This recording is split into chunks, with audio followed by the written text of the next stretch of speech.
What's up, guys? Hey, welcome to my YouTube channel. If we never met before, my name is Mamadou Diallo, and guys, I am a full-time real estate investor. I've done hundreds of real estate transactions all around the country, and now we're mostly focused in 7 different states, including Atlanta, Florida. We do deals in Texas. We absolutely love Texas. And today, guys, the topic is about avoiding this huge mistake that I see a lot of people doing when they negotiate creative finance deals, but more specifically subject to transactions. And we're gonna go over it, guys. Again, if you're new into this channel, guys, make sure you like, subscribe, hit the notification bell, leave a comment down below, and let me know what other topics you want me to talk about, and we'll be sure to create videos to bring value to you so you can start making money in real estate today, not tomorrow. All right, guys. So the problem that I want to talk about that I see a lot of newbies make a mistake on is that they go negotiate subject to transactions. If you don't know what subject to is when you buy a property subject to the underlying debt, and so the underlying loan stays on the seller's name. You take over the deed and title, and you become the new owner, and you keep making those payments, right? You're responsible for making the monthly payments, but the mortgage itself stays on the seller's name. And so what happens is a lot of newbies that negotiate this type of transaction, they make the mistake of having what is called a balloon on the existing loan. What does that mean? Let's say hypothetically you go negotiate with a seller, right? You negotiate with them, doesn't matter whether their mortgage is a FHA, VA loan, conventional, really doesn't matter, right? So you negotiate with them, you guys decide you're going to do a transaction and you're going to buy their property subject to. And they'll go, hey, okay, great, fantastic. I will sell you my property subject to. However, I want you to cash out the mortgage in 5 years, right? Guys, that is called the balloon. No, now, here's the challenge with that. Oftentimes, when we buy properties subject to, right, some of these loans, they just bought the property 2 years ago. They don't have a lot of equity, or they're underwater. Even though they own the property for 30 years, they've refinanced at least twice. They no longer have equity, and also they've missed multiple payments with their lender, and so right now they have to sell, right? Whatever the situation may be, when you buy a property subject to is oftentimes because you're buying it very close to retail. Very close to retail. And with that being said, you have to remember when you're doing creative finance is I give you, you give me. It's a trade-off, right? I'm giving you your asking price, which is higher than anybody else will pay you, right? If you were to list it, let's say hypothetically somebody's selling their property at $350,000 and they still owe $325,000, guys. If you're a newbie, you think they have $25,000 in equity. They absolutely don't. They have negative equity. After all the commissions, if they end up selling that property, they might have to write a check of $10,000 to sell their house. And that's if they're lucky.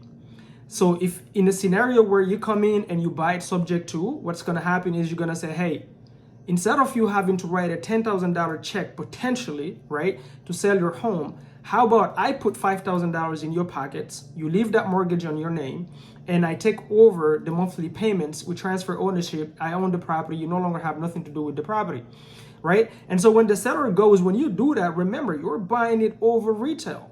You're absolutely technically buying it over retail. And so when you do that, the only reason we do that, guys, is because our end goal, usually we have 7 different exit strategies. Our end goal is not to get equity. Our end goal is to cash flow the property, whether that be through Airbnb, through regular rentals, through lease options, through wraparound. We have so many different exit strategies to cash flow the property. So we really don't care about the equity for now. And the challenge becomes when the seller says, hey, I want you to cash out the loan in 5 years, and you agree to that. First of all, you forget the number 1 rule is you already gave them their asking price, which is higher than anybody else is willing to pay. So they cannot also have their cake and eat it too. So you cannot give them their price and let them dictate to you what terms work for you in the back end. And I'll go into why a balloon, especially when you're doing subject to deals, is not a good fit. For your exit strategy, is going to be super challenging to wholesale that property. It's going to be super challenging for you to do exit strategies like wraparound mortgages, which is super, like it's just going to be regular in 2023 and onward, guys, to do a wraparound mortgage on exit strategies. Why? Because of the market. Interest rates are super high. Properties are not selling. A lot of people not getting qualified to buy new homes because they cannot afford the monthly payments. And on top of that, a lot of cash buyers that only knows how to buy properties cash pulled out of the market because right now they're not getting any properties at a discount below 70% ARV. If you don't know what ARV is, that's after repair value, right? And so the number one rule is I give you, you give me when it comes to creative finance. I give you your price, you give me the terms that I need in order to be successful on my exit strategy, okay? So here's what happens. Usually when the seller says they want a balloon on a straight subject to transaction, guys, is because one, you didn't set the proper expectations, right? I'm giving you your price, I need my terms. Secondly is maybe they're looking to buy a house in 5 years, but guess what? You owning that property, oftentimes when you take over a loan, guess what? They've either paid it for 2 years or 5 years or whatever, and you still have 15 or 20 or 25 years to go. So the existing loan still have about 25 years left, right? So your end goal as a creative finance investor is to keep that loan as long as possible. So if the loan still have 20 years, I want to be able to keep that loan for 20 years in place without having to refinance or do anything unless I decide to, because the market is good, the property appreciated, and I want to pull out the equity and go out and buy more equity and buy more assets, sorry. And so with that being said, you have to set the proper expectations with these sellers. Number one is I'm giving you your price, so I need my terms. Number two is if they're worried that, in 2 or 3 years, they cannot buy a new home because this loan is still on their name. That's absolutely not true. We have another video, guys. You can literally, I'll add the link to the descriptions below. We've had sellers that sold us their properties, over dozens of sellers that sold us their properties subject to, and they were able to go and buy new properties without absolutely no problem at all. And so I do have another video where I explain how to structure that, and so that won't be an issue. They can go buy a house tomorrow right after closing. They can go buy it in 5 years. So that's not an objection to say, hey, I'm buying a house in 5 years. That's the reason why I want you to cash out the loan in 5 years. Well, I don't need to cash out the loan for you to get qualified, because you can absolutely go get qualified for any loan you want, even though I still own this property subject to and the loan is still on your name. So that's not an objection. Oftentimes what happens, guys, is you absolutely didn't set the proper expectations. So here's what we tell our sellers personally. What we tell them is this. Number one, listen, most properties that we do buy, we keep them between 5 and 7 years. So on average, every 7 years, we do refinance or sell or do something to the property, but we cannot promise you that. Why? Because I don't know where the market is going to be in 5 years or 7 years, right? So that's not a promise I'm going to make to you. But if in 5 or 7 years, this property appreciated, we don't like leaving equity in our properties. What we usually do is we'll refinance, pull out that equity because it's tax-free money, right? And we'll take that money and go out and buy more properties, right? We do that, so just so you know, it doesn't mean that because your loan still has 20 years, we'll keep it for 20 years. But I'm also not gonna make that promise to you. Why? Because I just bought your property for over market value. For over market value, which nobody else, no real estate agent, no other cash investor was willing to give you. And so in order for me to start making money into this property, sometimes we have to hold it for the first 2 or 3 years, because guess what? Some properties need work.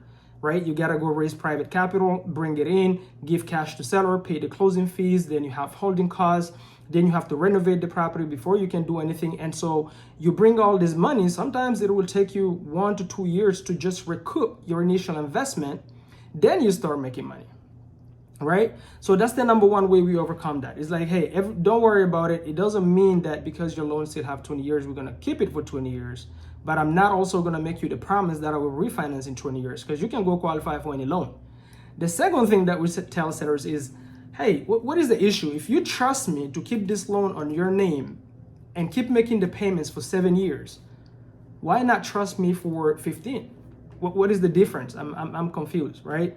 And usually, guys, is because they have an objection that you haven't addressed yet, right? You want to make sure.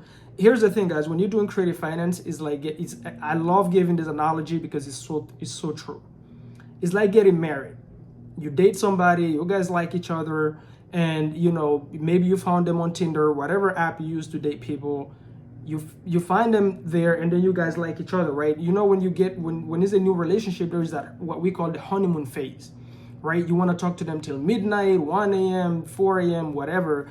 And then you have that phase where when you guys start getting really, really serious about a relationship, like 3, 4, 6 months later, that honeymoon phase fade away, and now reality kicks in. And if there was any red flags that you ignored through the dating phase, and all of a sudden, just because you like them physically or whatever, you get married with them, you might end up with a nasty divorce. So for example, if you're dating somebody and you know for sure as a person you want kids later in life, and the person you're dating goes, I don't want kids, I absolutely do not want kids, not now, not in 5 years, not in 10 years. And just because you like them physically, you think if you get married with them, you'll change their mind.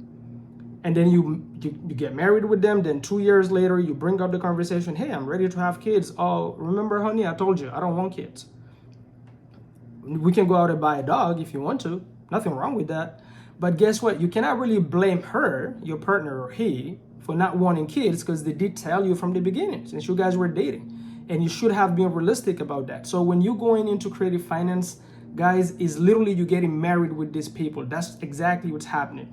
So when you're negotiating with them, that's the dating phase.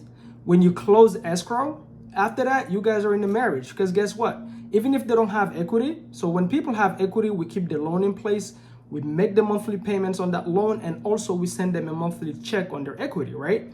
But in a scenario where the seller don't have equity, they still leave something on their name on that property, which is the mortgage. The mortgage is in their name. And so even though you have a power of attorney and you really don't need to talk to them, you can talk to the bank directly, talk to the insurance company directly. Regardless, they still left something in themselves on that property. And so sometimes there's issues that arises where you still have to go talk to them. And so you guys are in the marriage. So if the dating phase, if you don't set the proper expectations and make sure all of you guys are on the same page so that the marriage will go well, you will end up in a nasty divorce. And that I can go into, I'm gonna make another video where I'll explain to you guys on some, properties that we've done before where not setting the proper expectations almost got us in trouble. And so we've completely changed that. So you want to set the expectations is, listen, we do refinance every 5 to 7 years, but we don't make that promise because we don't know where the market is going to be. You buying a new property is not an objection because you can go get qualified for any loan that you want, right? And then also, if you trusted me for 7 years, why not trust me for 20 years? Because if you don't trust me at all, let's not even get into this relationship. Let's not even get married.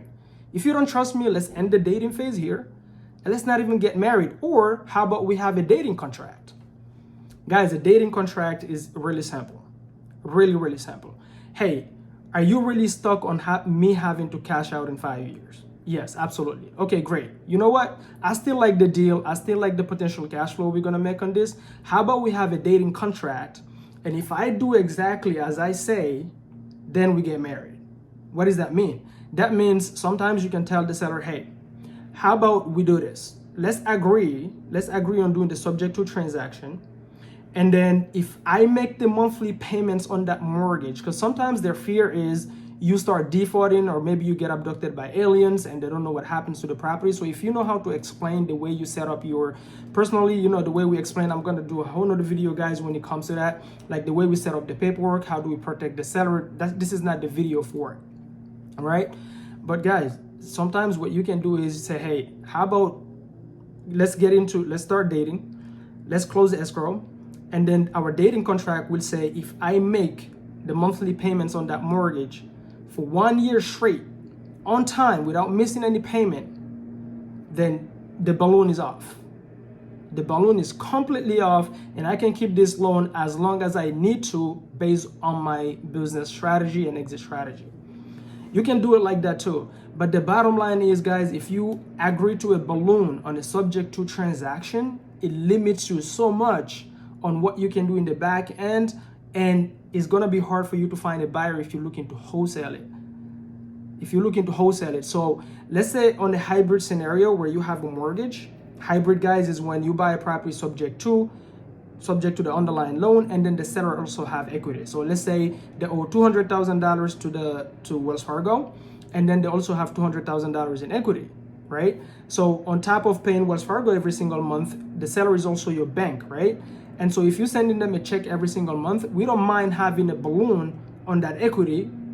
But that doesn't mean, let's say the balloon on the equity portion where the seller is the bank on that equity, if they decide, hey, I want to be cashed out in 5 years, if all the numbers and the terms that we agreed upon make sense, we'd be more than happy to cash them out just under equity, but never the mortgage. The bottom line on this video, guys, is avoid, do not, never negotiate with sellers on subject to and agree that you will have a balloon on the existing underlying debt. The reason you're buying it with the existing loan in place is because nobody else could give them the price they're asking. It's because they don't have equity. It's because they have a problem that you were the only person that could solve it.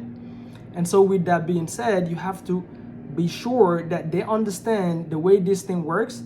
They cannot have their cake and eat it too. So with that being said, guys, I really love this line. I actually use it on a seller. I said, hey, if you trusted me 10 years, because she was asking me, why don't, I really need this loan out of my name in 10 years. I'm like, if you trust me for 10 years, why not trust me for 20? Her loan still had like 22 years left. Why not trust, if you trust me 10 years, why not trust me for 20? And the objections was completely like, okay, I understood, you know what? I didn't set the proper expectations.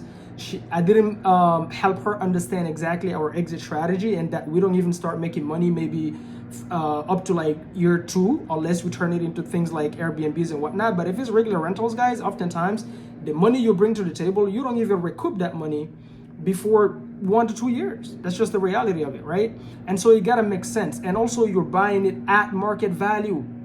Properties don't appreciate that fast, right? So 5 years is nothing for a property to appreciate, guys. So you need more than 5 years in order to build equity for you to be able to do anything, for you to be able to work to a lender and refinance, sell it, whatever. And so you don't want to put yourself in a position where in 5 years, if you agree to a balloon on the subject to, your property doesn't appraise and you cannot refinance it, and now you're in trouble. And so proper expectations, guys, is everything. So the way you look at creative financing, whether you're negotiating the seller finance or subject to, but on this topic specifically, subject to's, guys, is a no. Never agree to a balloon. Remember, balloons are for clowns. Balloons are for clowns. We are real estate investors. We're not clowns, okay? Guys, we tell these sellers all the time on the phone, and they laugh about it. It's a great way to build rapport. But when the seller bring up a balloon, we tell them, hey, we really don't like balloons. Balloons are for clowns. And here is why we don't like it. Guys, if a confused mind always says no.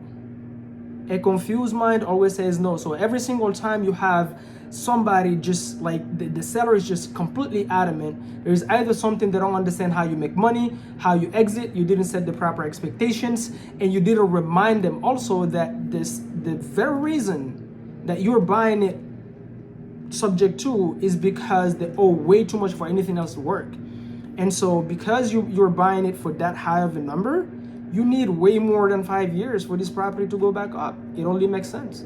Okay, guys, and one thing we don't do, we never apologize for making money in the back end. We solve problems and we make money. With that being said, guys, again, if you're new into this channel, make sure you like, subscribe, hit the notification bell, and I will add, into the description below are the videos where I go how to structure the subject to deals on VA loans, FHA loans, and have more content coming up. And if you have a question specifically pertaining to this topic, make sure you put it down below. If I don't have a video on it, guess what? I'll make it. I'll make one, guys. All right. Smash the notification bell, guys, so you don't miss when we go live. All right. Until then, stay bold, be bold. Boom, boom.